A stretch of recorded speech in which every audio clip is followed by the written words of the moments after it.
Hello and Assalamualaikum to everyone. My name is Nur Khairunisa Syairah binti Muhammad Yusof. My metric number is 11 DPI22F 1022. Hi, Assalamualaikum. My name is Nur Safa Hazia binti Muhammad Nur Hazilat. My matrix number is 11 DPI22F1009. Hi and Assalamualaikum. My name is Nura Adamanti Rosman. My metric number is 11 DPI 22F1020. My name is Farah Najwa, 11 DPI 22F1027. Our group will be presenting about Incoterms application and analysis. Case study 1. Imagine you are a small business owner looking to export your product to a foreign market. Which Incoterm would you choose for your initial transaction and why? This is the question that our group chose for the presentation today. We chose Jadi Batik as our company, which sells batik fabric as the main product. Our company chose FOB, which stands for Free On Board Incoterm for our initial transaction. First of all, let's define what FOB means by breaking it down word by word. The terms free refers to the supplier's obligation to deliver goods to a specific location, later to be transferred to a carrier. In other words, the supplier is free of responsibility. On board simply means that the goods are on the ship. As such, FOB shipping means that the supplier retains ownership and responsibility for the goods until they are loaded on board a shipping vessel. Once on the ship, all liability transfers to the buyer. FOB shipment terms, the buyer or seller may assume all the risk transportation costs depending on whether the goods are sold under FOB shipping point or FOB destination point. That's all from me, and I'll pass my presentation to my group members. I would like to continue about the craft free on board FOB. The seller, which is Jadi Batik, cover the cost from getting the goods to the port and loading into the ship. Like you guys can see from the picture, the graph, the seller just send to the shipment. Then from the shipment, the buyer will take the responsibility. Once the goods are on the board, any additional costs such as insurance, shipping, become the buyer responsibility.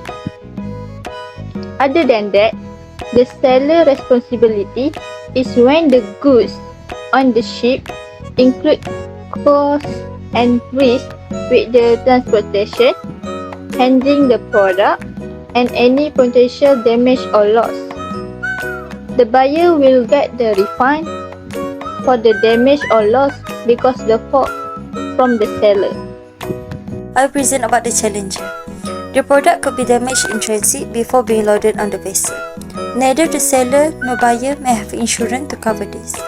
If there is a delay in loading the vessel, the buyer bears the risk and cost of storing the product. The point the goods are safe aboard the vessel, the risk transferred to the buyers, who assume the responsibility of the remainder of the transport. However, the disadvantage for the buyer is the lack of control over the shipment, including shipment company, route, and delivery time. Other than that, unexpected costs for the buyers and transportation risks. Today I'm gonna talk about the advantages of free on board FOB Incoterms. So the advantages is they have the most control over the logistic and shipping costs, which allow them to choose their shipping methods.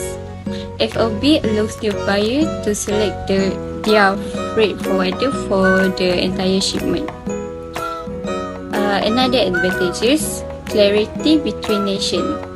Incoterms were designed to make international trade easier, outside of language barriers and currency difference. Each country has its own unique twist on trade terminology and practices.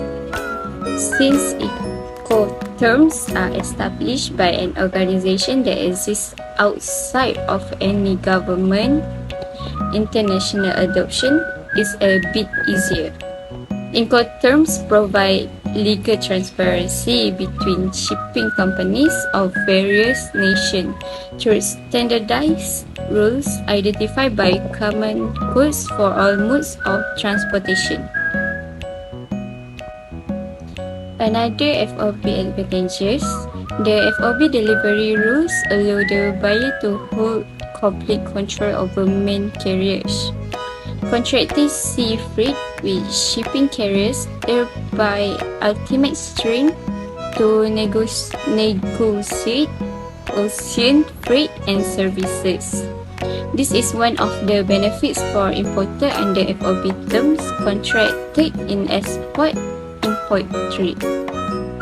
And another advantages for FOB, advantages for importer under FOB term is that the government rules and regulation of free carriage need not be known for a buyer under FOB terms of delivery, as those responsibilities are undertaken by the seller. Under the FOB origin, the risks of damage or loss transfer from the seller to the buyer.